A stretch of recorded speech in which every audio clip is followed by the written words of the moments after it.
Today on the Tristen Law Show, I'm going to introduce you to an athlete who left the football field for the pro wrestling ring. And we're going to use big words as I introduce you to the Miasma, Zakk Ramses. And that's today on the Tristen Law Show.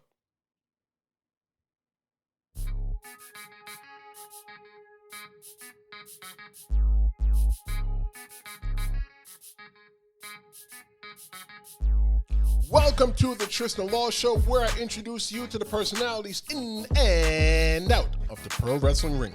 The unique part is you don't have to be a pro wrestling fan to enjoy this podcast. If it is your first time here, new episodes drop Wednesdays, and welcome. I'm your host, Tristen Law, and I'm glad that you're here for episode 30, featuring another personality in and out of the pro wrestling ring. Today's personality will be the Miasma, Zakk Ramses, and we're going to talk about why he abandoned the football field for the bright lights of pro wrestling. We're going to talk about beards. Yes, I'm talking about facial hair. His top 3 movies of all time, how college prepped him for the pro wrestling world, and let me tell you, much, much more. But before I get into the interview, I want to make a mention of a move Apple Podcasts is making and other podcast streaming platforms have made or plan to make, and it's going to minimally change how you listen.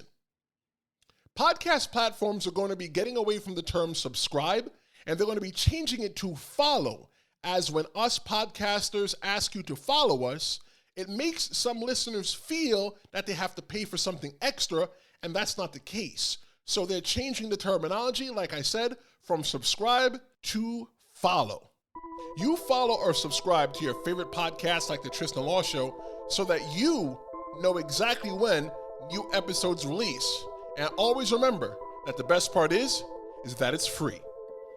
Up next on the Tristen Law Show is going to be the Miasma, Zakk Ramses. I'm Tristen Law, and this is the Tristen Law Show.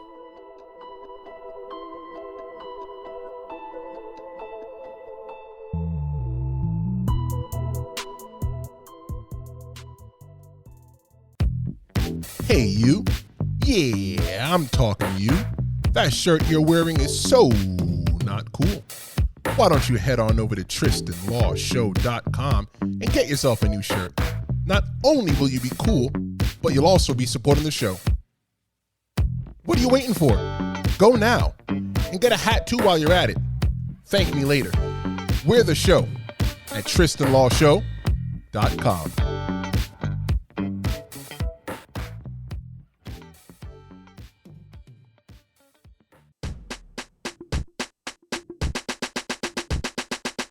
Welcome back to the Tristen Law Show, and I hope that you're having a great time. My next guest is the wraith that won't be slain. He is 6'9" tall in the force that you cannot escape in the ring. Former offensive lineman for the University of Delaware, I'd like to welcome the Miasma, Zakk Ramses, to the Tristen Law Show. How are you, my friend? I'm doing great, Tristen. Thanks for having me on, and I appreciate the introduction there. And I'm happy to be here with you tonight. You see, for me, Miasma was very hard for me to say, because let me tell you, I think from looking at all the stuff that I've learned about you, I feel like you're a really smart dude, and I'm a smart dude as well too. And I've never heard that word before, so I had to Google it. I thought it was like miasma. I'm like, I didn't know what it was, and I looked at it. It was a legit word. So like, what is miasma?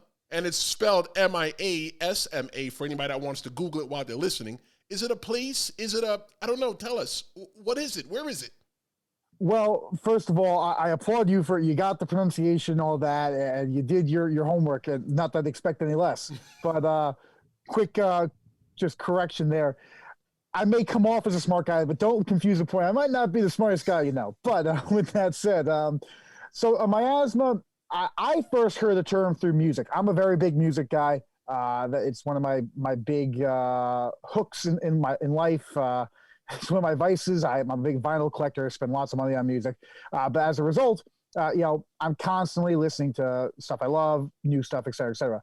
And the term, as someone who does go into heavy metal often, it's a term that comes up with a lot of bands at different times because it's associated with the Black Plague, and obviously easy content there for many bands. One of my favorite bands going today is the Swedish band called Ghost, and they had an album in 2018, and they had the song Miasma on there. And I heard the song, great song, love it.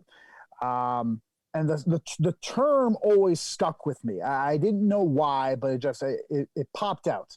And so as I started training for pro wrestling in early 2019 and starting to think about who do I want to be in the ring, well, again, look for inspiration. I go to music because it means so much to me. And so I circle back around. And just in my shuffle on Spotify, I land on Miasma by Ghost. I'm like, oh, okay. Actually, what does this really mean? Look into it in the same way that you and the listeners are prompted to as well. And basically, in the way that it's utilized, it's supposed to be this dark, overwhelming force that just consumes everything around it, and it's unstoppable. And the more you fight it, the stronger it gets. And the context in which it's used in the record there for Ghost is in regards, again, to the Black Plague. The Black Plague was considered a miasma because it just engulfed Europe. Anybody that got it, even if you tried to, take different medications, this and that, it only developed quicker, and then you were done. And that was the basis of it. And so when you Google, a lot of times it says like an odor or a stench or things like this. And again, it can be used in different ways. And that's one of them too, where it's just like, again, it's a foul, encompassing, just kind of smell that usually brings about or references the oncoming doom of a situation. And so simplified, Zakk Ramses, am a miasma, where you see me, I'm this looming giant that you get in the ring with me and the end's coming, and you can throw everything you got at me. It's just going to make me more angry. It's going to make me take you down harder, faster, more aggressively. And the only way it's going to stop is if you lay down from 3 count and you tap out. And that's who the miasma is in regards to me. I've seen, when I was looking at it, I did see the part about the smell, and the first thing that came to me was after I eat like a lot of White Castle burgers. But the miasma as well too. You also have the Miasma Citadel. I saw that on YouTube, and let me tell you, before we even go into that, I hate you big MFs because your move is a choke slam, and you're 6'9", brother. When you guys extend your hand, you're like 7 feet in the air. And when I land after taking that choke slam, it is a shoot. It is not a work. Just cover me. Just let that be the finish. But anyway, what is the Miasma Citadel on YouTube? So the Miasma Citadel is my current project, and the basis of it is I, Zakk Ramses, I am trying to show that I am the miasma. I am this dude that is top of the food chain. And the only way to prove that, if you can say it all you want, that doesn't mean anything. The only way to prove it is in action. And so the Citadel is a location in which challengers come in, they square up against me, they talk their talk, they tell me who they are, and I say, all right, game on, let's get to it. We wrestle in the ring. And for them, the incentive is take down the big man, show that they're a dude, and there's a monetary reward for someone who wins. For me, it's the goal of chopping down the competition, continually proving anyone who steps up, I'm going to find a way to show I am as good as I think I am. And so the Miasma Citadel is the location of these battles, and then it's the title of the show, in which, as you referenced, it's on YouTube, and it's just each week we have the build to a match between myself and whoever the competitor is, and we do that through the guys talking about themselves, and then we do some short films, a little bit of an abstract way to build the match, and then we have the match itself, and roll through, and it's a fun project. It's, if you like wrestling, we hit, I think, all the cool stuff that is in modern wrestling today. You get the cinematic stuff, you get the straight up promos, you get great character work, and then you get great in-ring content. So to me, it's the total package, and it's to show who Zakk Ramses really is in a nutshell. You had Corey Cooper, who was the previous guest on this show on the Miasma Citadel, and I thought it was pretty cool as well too. Get a quick call back, so people that are listening, go back and check that out, especially if you like Corey Cooper. But Zakk, if you're not really doing anything, you feel free to send me the address to the Miasma Citadel. I'll find my way in, and trust me, I will find my way out. But anyway, You went to the University of Delaware where you majored in English with a concentration in film. On your first day of college, looking to your final day of college, what did you intend to do with that degree? So, as I alluded to with the Citadel, obviously film is something that I enjoy, and it's always been a muse for me as well, in addition to music. And so, going into college, originally I thought I was going to be an economics major, and that did not happen, and that's okay. But that's the nature of life. It's the nature of college. If you try to plan too hard, it's gonna blow up in your face. You gotta roll with the punches, see where things go, and I went into college with a certain idea, and my passion for, I'm going to just say, storytelling on the whole grew and grew. And obviously storytelling is involved in wrestling, Yep. It's involved in music, it's involved in film, in all the great things that I invest a lot of my time and effort and passion into. That's where is an interlinking piece for me. And so in my time in college, I just kind of invested more and more in that, and I decided that I was fortunate. I was a full scholarship athlete at the University of Delaware for football. And as a result, it's easy just to plan for the 9 to 5.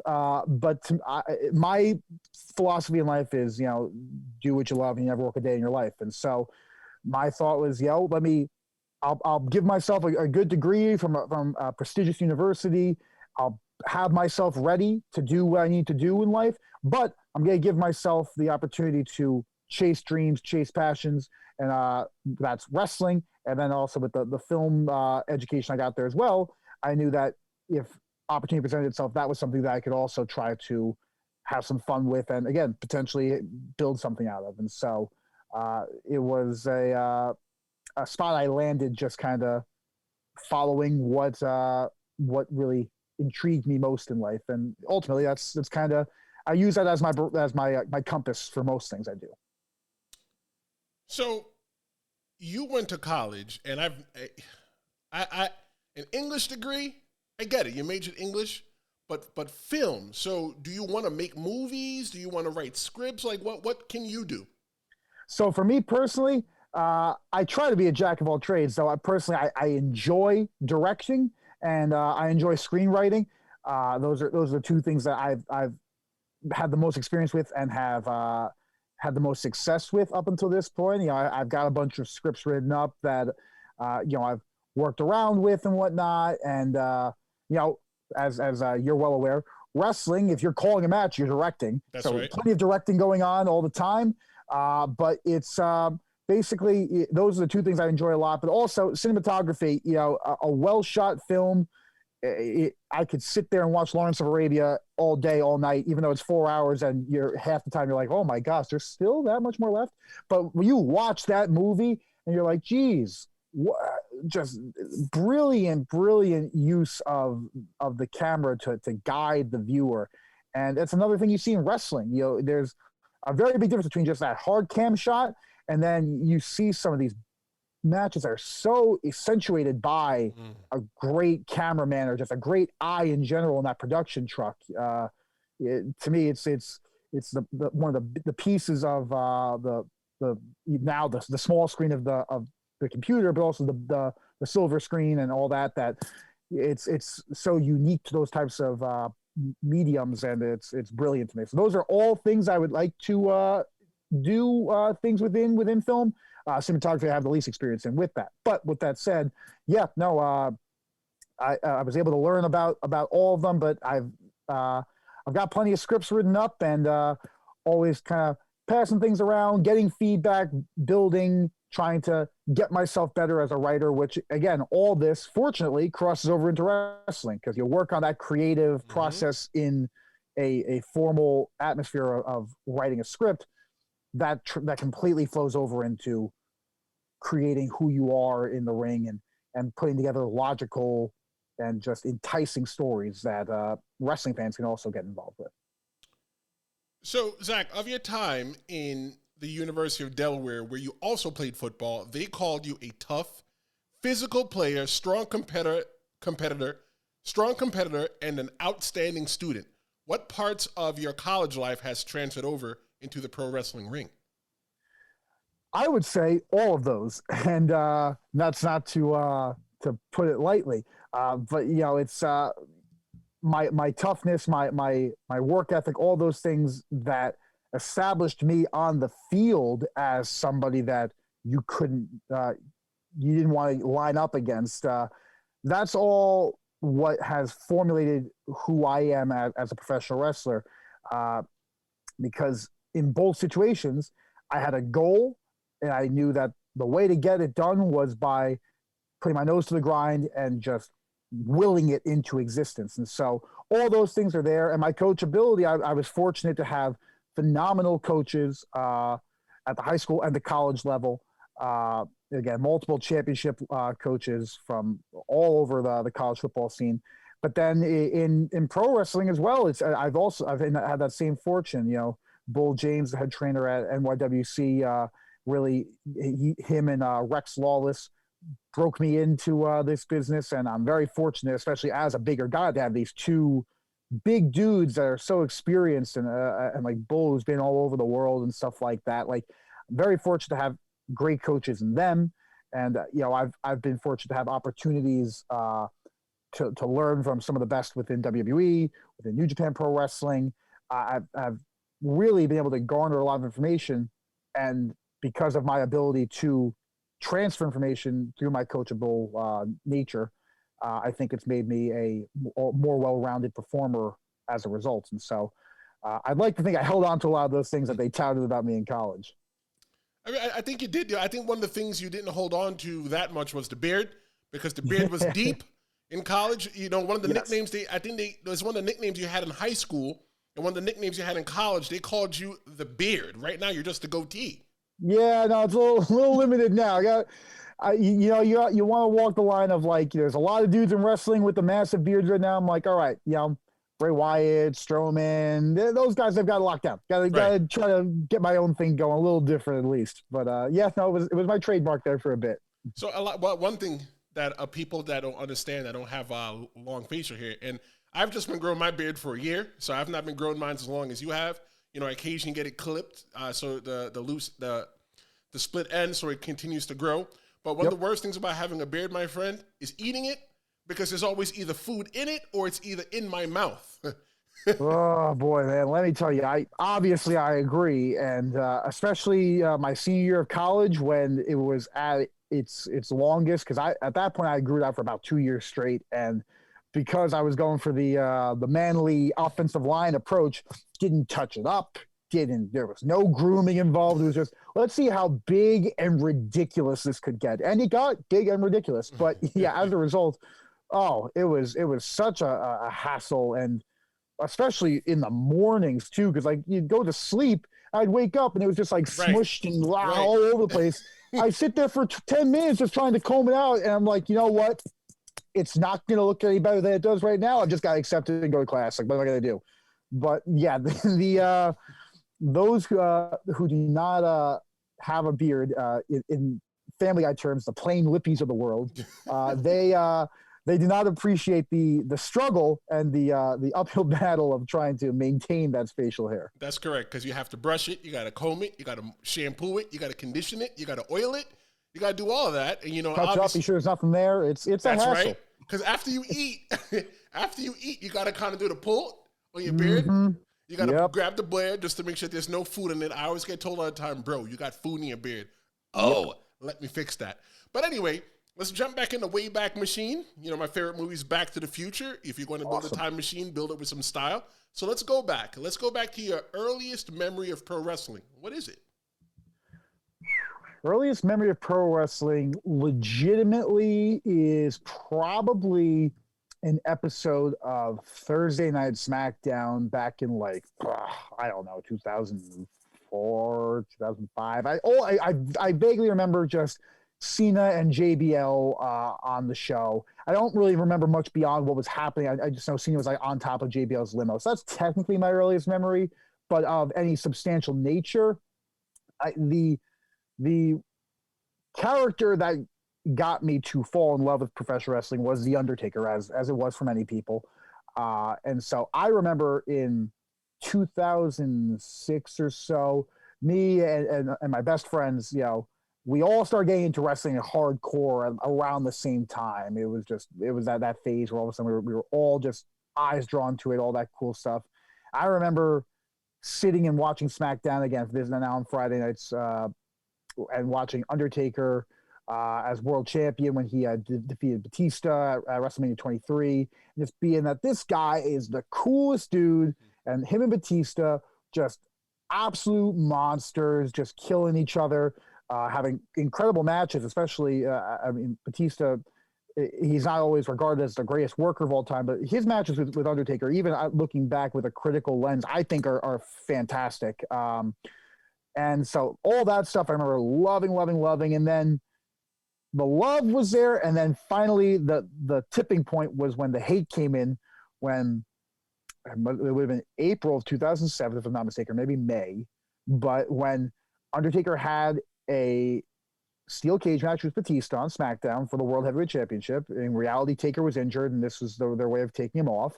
But they had Taker retain the belt, and then Mark Henry comes out, kills him, and then Edge comes out, cashes the Money in the Bank. And I was irate.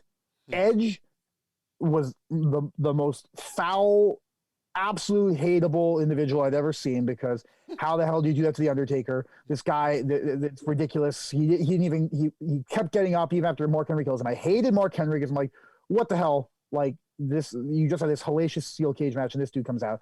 Hated Henry, hated Edge. And again, Edge was and still is such a remarkable performer. He knew his facials, all these things that just made you say, oh, disgusting, vile human. At that moment, I'm like, I love Undertaker. I love Batista. I hate Edge. I hate Mark Henry. And that was it. All of a sudden, I knew who I wanted. I knew who I wanted to go down. And then it was the rest was history, because I couldn't stop watching from then. In my in-ring repertoire, I embody Triple H, because I like the storytelling that he does. He does it nice and slow. He doesn't need to jump off the top rope to get the story across. Yep. And I also like Randy Orton and Edge, because they tell the stories with their faces and their bodies. So I could 100% agree why you would hate Edge, because when I go out there, 99.9% of the time I'm the heel, 100% of the time I'm the heel. Yeah. And I do that same exact thing, because I don't mind pissing somebody off so much that they want to square up with me in the parking lot. Dude, if I get you to suspend disbelief so much that you want to fight, look, I'll put my bags in my car, we'll throw hands real quick, you go home and tell your friends you got your ass beat by Tristen Law. If that's what you want, that's what you want. But yeah.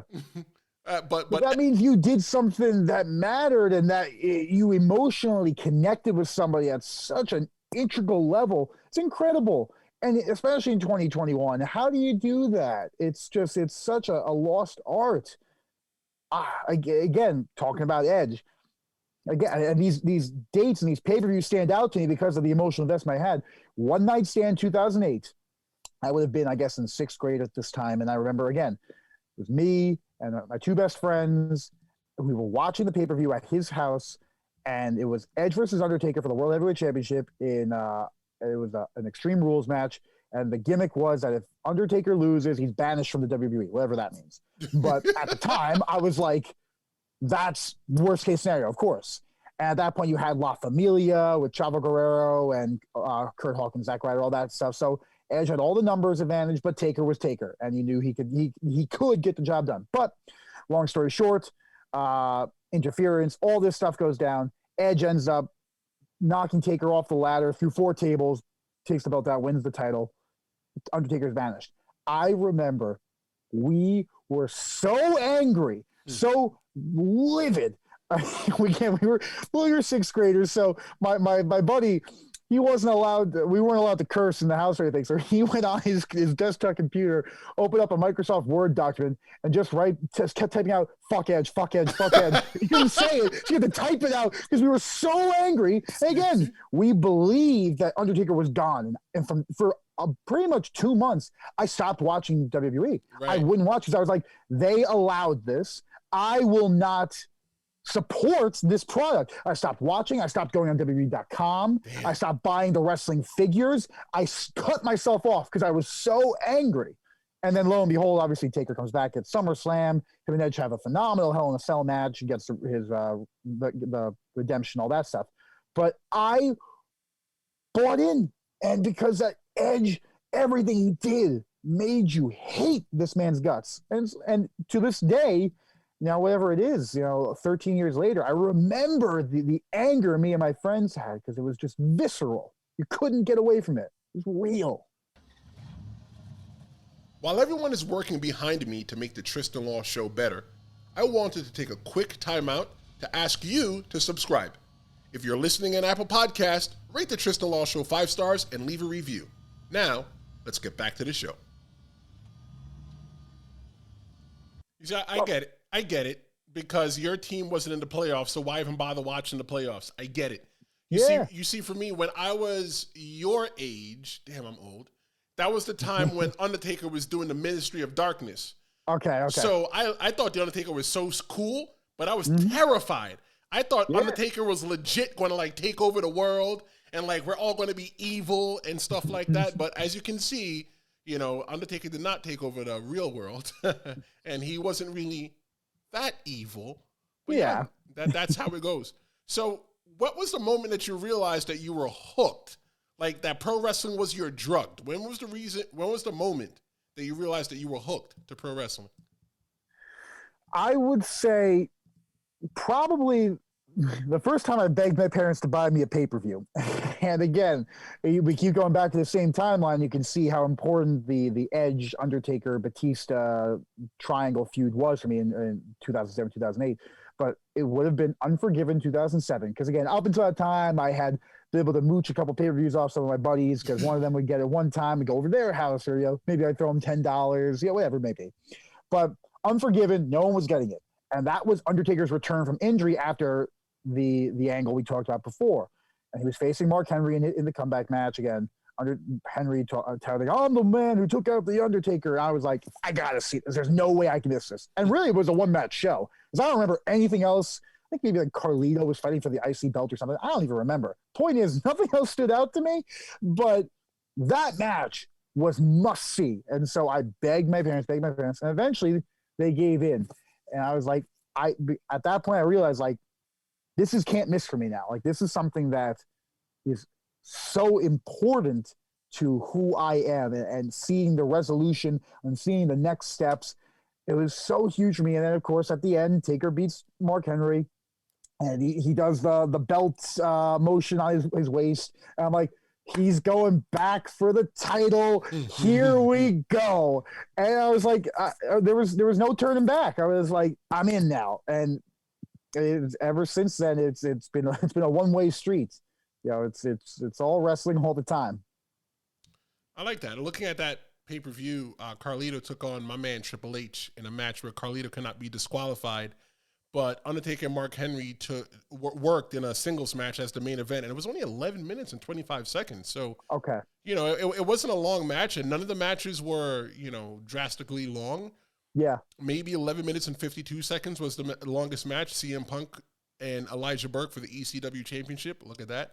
But, around 2007, that was the year when I first went to wrestling school. I went to Team 3D Academy in Florida. And days before that, I went to my first wrestling show ever. Mine was ECW. No, I'm lying. It was One Night Stand or Extreme Rules, something like that. It was in June 2007. And I remember sitting in the nosebleed seats, just happy to be there going, wow, I'm getting ready to do this in a couple of days. Mm-hmm. So what was the first live pro wrestling event you ever attended? We're going back to 2007 again. Again, that was the year it all really went down. So my first one was my birthday in 2007, which was December 27th, 2007. It was me, my best friend, and my dad. We drove out to the Izod Center in New Jersey, in East Rutherford there. Mm-hmm. Rest in peace to that arena. I saw many great shows there for different types of entertainment. Sad that that's gone. But we went there, and it was Smackdown ECW when they would do the house shows with those two joint brands. And the main event for that show, I want to say, was Edge and Batista, maybe. I think Undertaker and Khali worked on that. I think CM Punk and Chavo were wrestling for the ECW title on that. I remember Luke Gallows as Festus back then, because I remember we were crying, laughing at him because he was tagging it with Jesse there, and he was working for the hot tag, and he was losing his ever loving mind in the corner there trying to get the tag. I remember we thought it was the funniest thing, but yeah, we saw that, and it was a great show, and yeah, we had cheap seats, nothing crazy, but I remember it so vividly because it was so cool. And again, it was a house show, but we were kids. We didn't really we didn't differentiate, but we made signs and everything. You know, we no, even though there's no television cameras, but we made our signs. We went there. We were so excited, and yeah, just the opportunity to see these characters that I fell in love with in person doing their thing and stuff that I knew I couldn't see on television. It was only me and the other people in that building. We were the ones that would be fortunate enough to see whatever happened that night. And, you know, again, diluting yourself, you're like, oh, you know what? Maybe Chavo's going to win the belt here tonight. You never know. And like, yeah, just these little things that I remember to this day. And it was so special. And because my buddy that I went with, who I keep referencing here, he had gotten into wrestling a little bit before I had, like maybe like 6 months earlier. So he had gotten his dad to bring him and his brother to a SmackDown ECW show, like White Plains or something, like back in May of 2007. So I remember him telling me the tales of, you know, oh, like my brother locked eyes with Kali and they did the poses to each other. And I was like, that sounds so sick. And just hearing that for all those months and then finally getting to go there and see it myself. It was so cool. So cool. And that's why I love independent wrestling, because it's extremely intimate, just like that. Yeah. You know, somebody goes, you suck. I turn over my shoulder. I go, so does your mother. Oh, you know, because everybody wants to be a part of the show. You know, like one time there was a kid and he was booing me and his dad was next to him with his arms folded, not having a great time. And his mom was sitting there on the other side, not having a great time. And the kid was booing me. I said, shut up before I come out there and spank your mother and slap your father. And I got a pop out of the parents. You know what I mean? I got a reaction out of the parents because now they weren't enjoying the show, but now they're a part of the show. And they got in on it, on booing me and hating me and everything else like that. You know what? I don't know who those people are, but I hope that they got their money's worth. Exactly. No, I'm total same wavelength. And it's one of the great things I've missed in the last 11 and a half months. But it's, you know, it's the reality of, I would love that when, again, you had the little kid in the front row and it's like, you know what, if nothing else, I'm going to be the guy that this kid's going to talk about when he gets in the car with his parents. He's going to be like, remember when that guy yelled at me? Oh my, like I hated him. Or like, you know, and they take that swing at you. It's like, they care. And now they're going to look back at that show and be like, I remember that Zakk Ramses guy, or I remember that big guy with the long goatee, and he had like, oh, I remember him. He was so annoying. That's the stuff that I live for too. Where it's just like you made a difference, even for one day in that kid's life or that person's life, where you brought them into this world in a way that you can't get on television, you can't get at the big shows in general, and it's stuff that sticks with you. And it's so, I remember my first independent show, the same thing. Like I remember, you know, this was early 2010s, I guess. Alberto Del Rio was on the show. And, you know, him being up on the guardrail in front of me, I was like, I've watched this dude on TV, and now he's like like I can spit on him. He's that close. Like we're that close of a distance. It's like, this is insane. And I remember that, not even because it was anything remarkable, but because you're there and because it's palpable for the first time. And that's something that's so special. So you said you started your pro wrestling training in about 2019, if I'm correct. So what was the moment that you were sitting there, you decided to yourself, you know what, bro, I got to give this pro wrestling thing a try? It was mid to late 2017. I was still in college, still rolling at the University of Delaware with the Blue Hens. And, you know, at that time, like it was the most a wrestling fan I'd ever been, where like that was like, I was completely engrossed, where like, you know, I'd come home from practice and I'd throw on the latest New Japan show. I'd throw on the latest ROH show. I'd throw on Evolve. I had the WWN subscription. I was keep up with the latest PWG results, all this stuff. Like everything that was happening in independent wrestling, or just that wasn't WWE, or that it was smaller brands. I was into it. I was learning about all these guys who were on the rise, or guys who were established in big companies that years prior I didn't really care about as much or whatever. I was totally just in love with it, and it taken on another life for me, greater than it had in the past.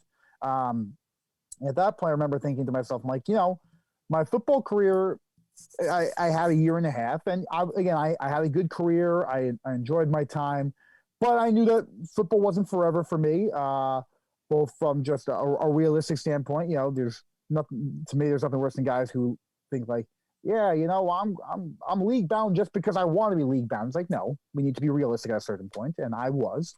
But beyond that, also, like, the football regiment is a lot on the body. And I was like, even if I hypothetically wanted to keep going, I don't think my body wants to keep playing football. Right. But with that said, I kind of was coming to realization with that and accepting that, which was fine. But I was like, but I am going to be, at the end of 2018, when my career does end, I know that I'm going to be in great physical shape.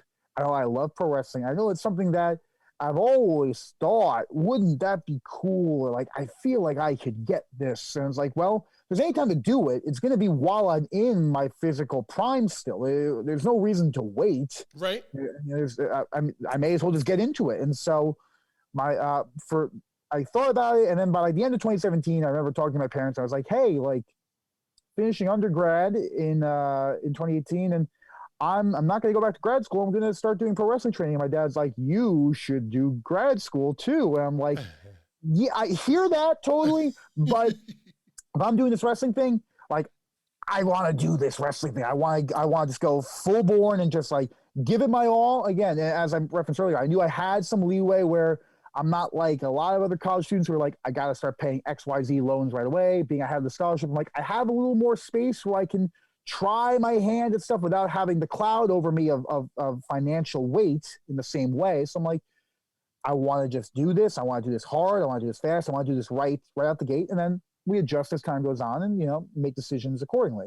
And so 2018, I knew I was going to do it. And then, my last game, we played at James Madison, the first round of the FCS playoffs. And then sadly, that's where our season ended. That's where the career ended.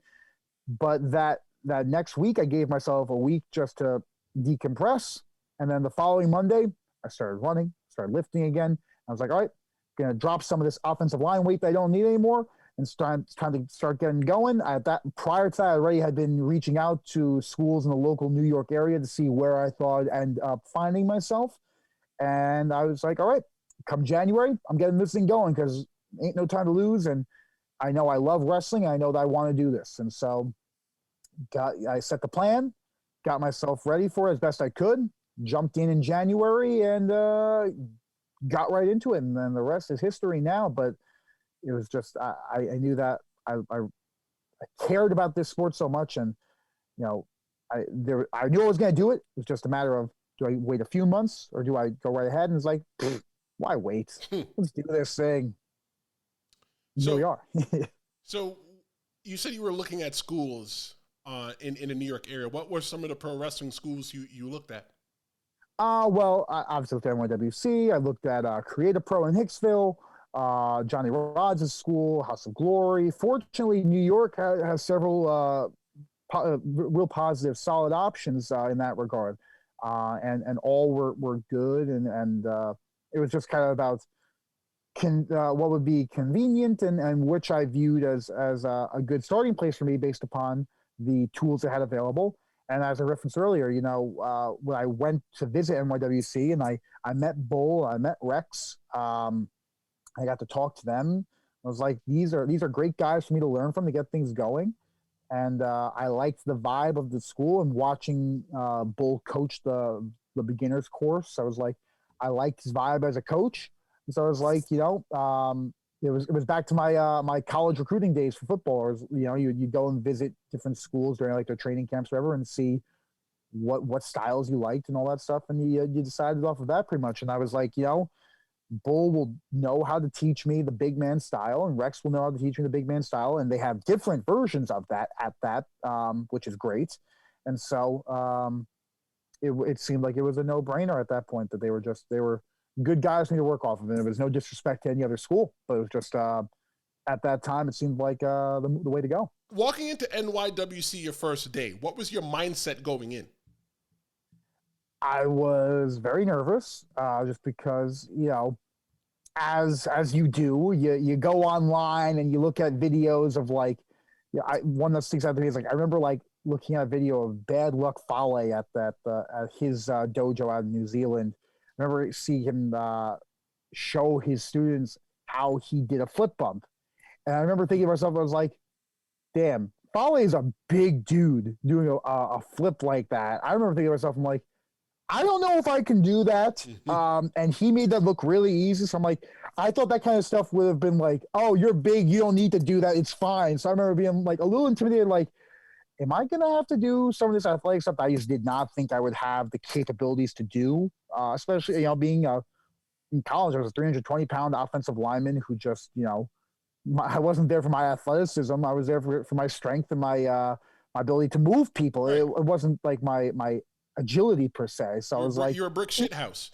Yeah, exactly. So I was like, I'd watch some of that stuff, and like I was like, I don't know. But like, so I was a little nervous on that end, and of course, new locker room, new people you don't know. So it's like, I'm never afraid to put myself in a new situation, and to put myself out there, because I'm confident in who I am and in my ability. But in general, I was like, it's completely uncharted territory. It's not like me going to a new football training facility. This is a completely new sport.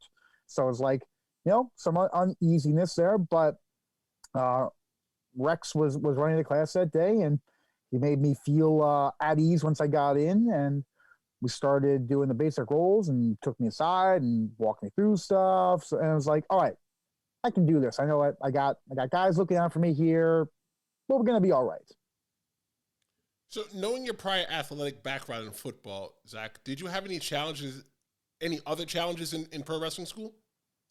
Yeah. It was, and I'm not the first guy to say this, but it's the differences, especially in footwork for wrestling from football, is it's interesting, just because it's one of the biggest ones for me was like, as an athlete, you're told always keep your feet moving. And then, I'd be in the ring, like doing even just standing, I'd have my feet chopped or something. They'd be like, stop moving. You're moving too much. Like, no happy feet. Like, you gotta calm down. I'm like, I am calm. I'm just like, this is athletic base, I thought. I'm like, no, you don't do that. Or like, again, it's an offensive lineman.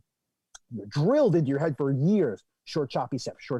And now it's like big, long steps when you're like running the ropes or whatever. I'm like, this is the opposite. Or like when you're standing or going in to tie up, stay tall, big chest. I'm like, I'm used to being told stay low, crouch. Right. Like everything was just flipped from what had been ingrained in my mind for years. And I was like, this is going to take some rewiring, which eventually I got to, but it was definitely an adjustment in a lot of ways from an athletic standpoint. It's one of the things I always tell the newer guys. If you're one of the kids that I work with a lot, his name is Brian Lynch, and I tell him all the time, I go, bro, you're tall, you're 6 foot tall. Let everybody work up to you. It's not your fault that their mommy and daddy, genetics made them short. Let them work up to you. You're a big man. Don't work down to them. Yeah, definitely. What are your ultimate goals for pro wrestling? My goal is to make pro wrestling my one and only job, and have that job be my life, and to travel the world and be a professional wrestler. And obviously that sounds very simple, but obviously you and anyone in wrestling knows that that's not. But it's not like I'm not someone who's like, oh, my goal is to be in the WWE, or my goal is to be in AEW, or there's no like specific company or landing place that I'm set on. As long as I can have a good living, and wake up and know, hey, I gotta get to the gym. get some training in, and then this weekend I'm doing shows, or this week I traveled to, wherever it may be, Japan or here or there. That's all I want. And, it's what if, like New Japan Pro Wrestling or something like that, if that would be the location that would work through, or if it were an AEW or an Impact Wrestling or whatever that may be, there's no preference here. As long as I'm able to creatively show who I am. And again, as we referenced earlier, just really let my storytelling and my creative mind work. As long as I can do that within the confines of the creative, of course, if I can do that and be myself and be happy and healthy doing that, that's my goal. And obviously it's a lofty one, and but I have no doubts in my own ability and my own ambition to get me there. And so I know it's just unfortunately we hit some stumbling stones with the pandemic, but I've had some early opportunities. I've gotten the ball rolling, and I've gotten me some good experience already. And once things do settle down, I can really start kind of breaking out and getting out and doing more. I know that just because of who I am and my own track record, that I know it's just going to be a matter of time. It's if not when, and it's going to be a fun ride, however it ends up panning out. But again, roll the punches and see how it happens. So in the beginning, we talked about how you majored in English with a concentration in film. Give us your top 3 movies of all time. All right. So are we talking critically or just as a fan? Hey, your top 3 movies.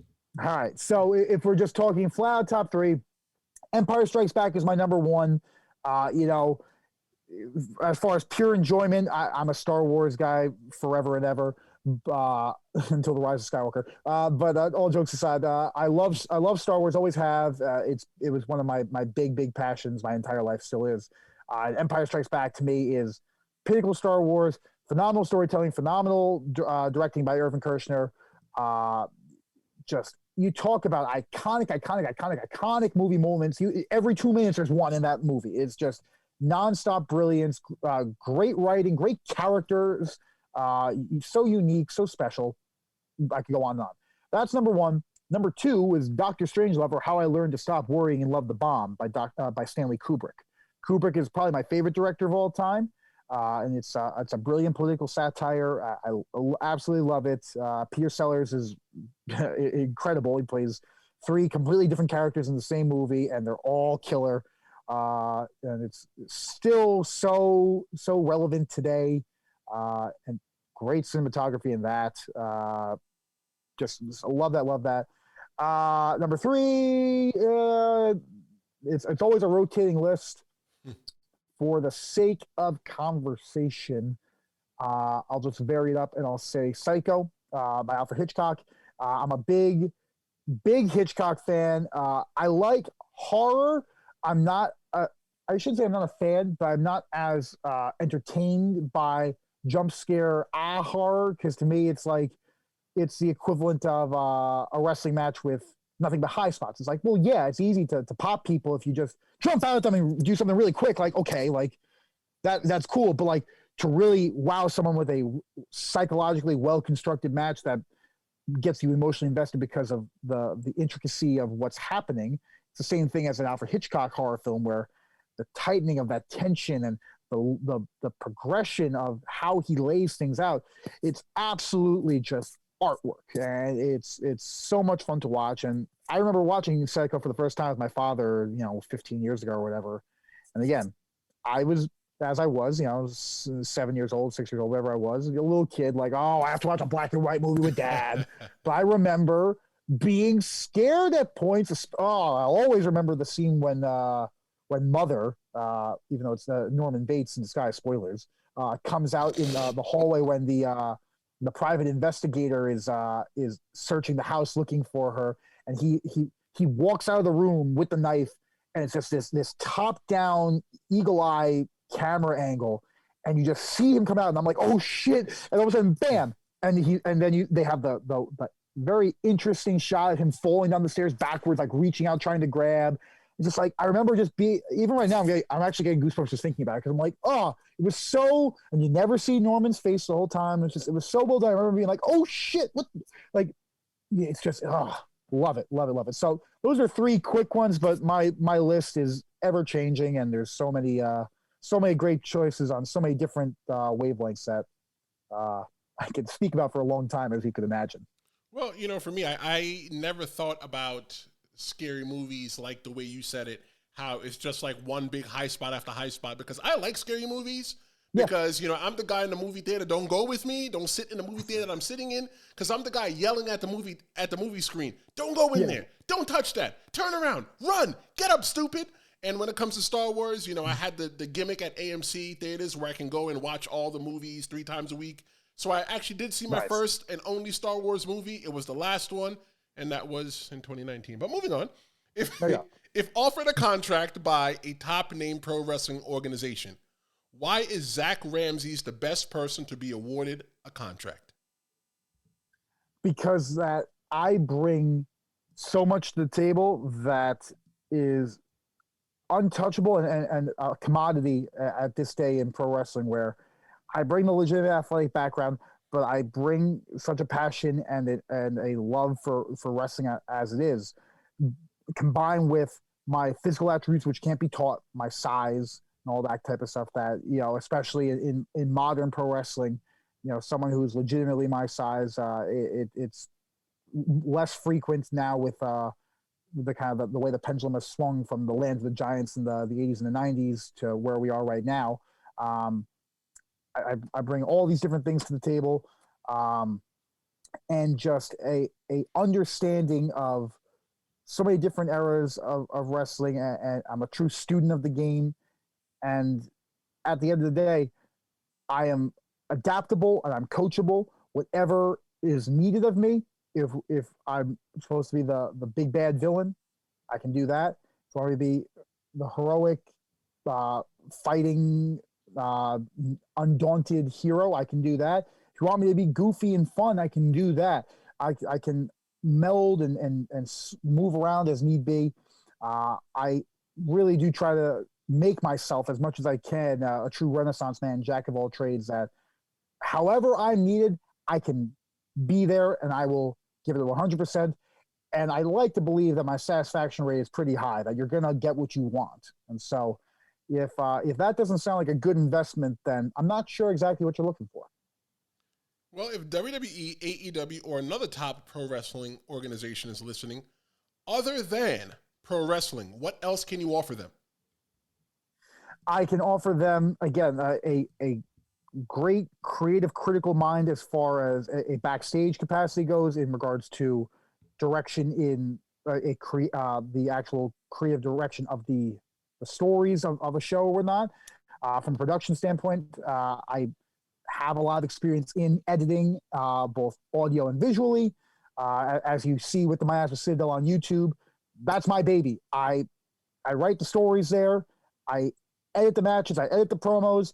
I direct everyone what I want their points to be when they're cutting their promos, what angles I want for the short films, for the matches, the setup of the arena, all these little things.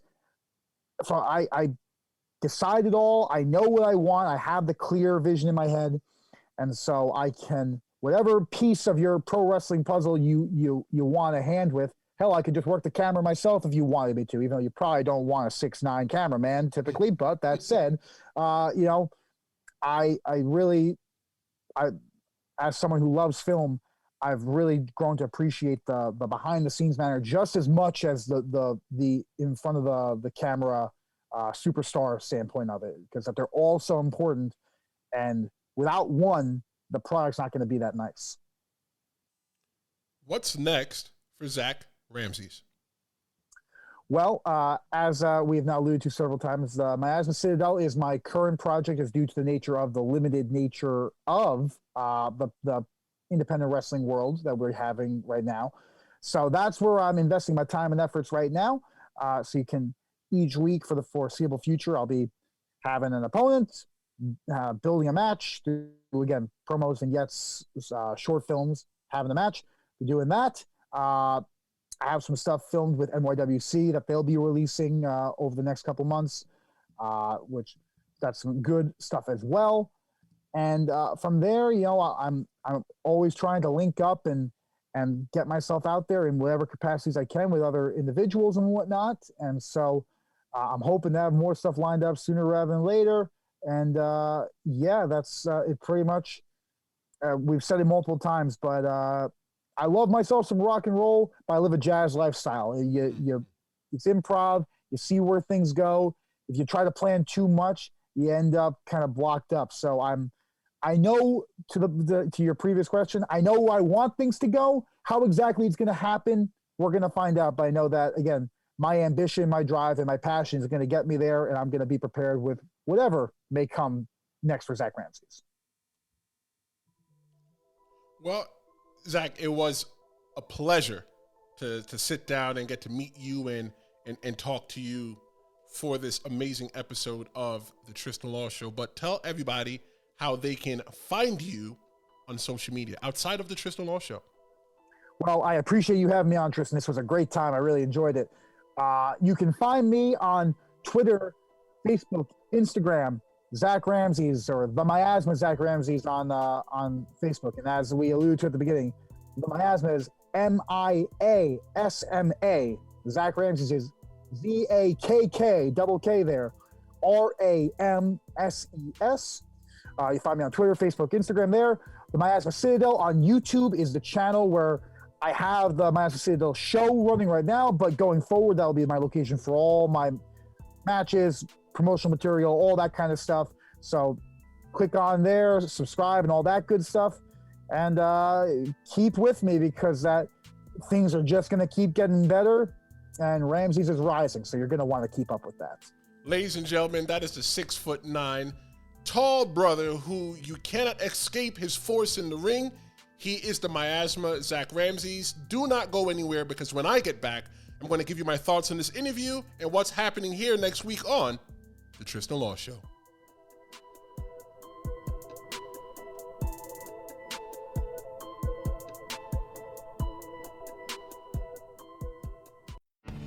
Hello to all of you Tristen Law Show podcast listeners.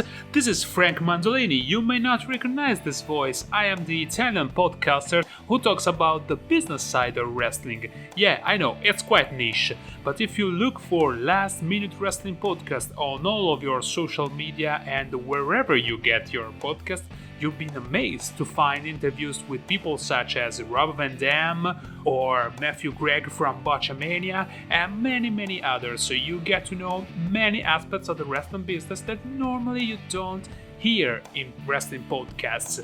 Because let's face it, who wants to hear another guy talk about Monday Night Raw? Yeah, me neither. So guys, go to lmwpodcast.com or search for LMW Podcast everywhere in the interweb. And remember guys, this is Frank Mandolini from the Last Minute Wrestling Podcast, and you stay safe.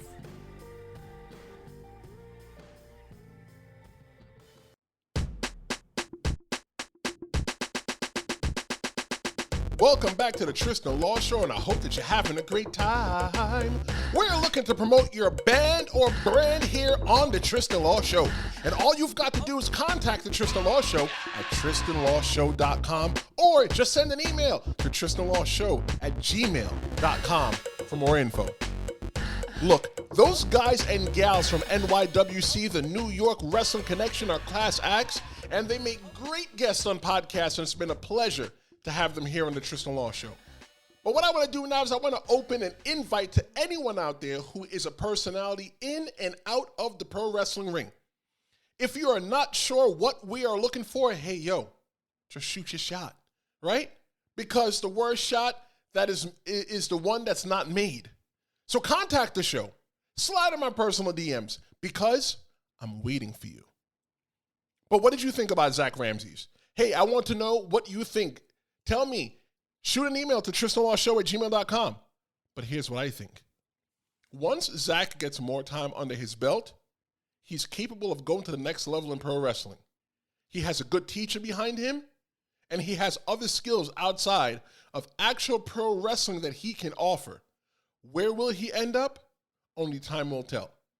I do want to send a special thank you to NYWC and all their personalities who have appeared and will appear on the Tristen Law Show. Next time on the Tristen Law Show, we're going to uncover a huge problem Canadian independent pro wrestlers are having, and this dates back to pre-COVID. Who other to discuss this issue with than a Canadian independent pro wrestler? And his name is Jeremy Prophet, and he has firsthand experience with this problem, and we're going to deep dive into that. You don't want to miss it. And that's next time right here on the Tristen Law Show. If you like this episode, I need a favor from you. Yes, I'm talking to you.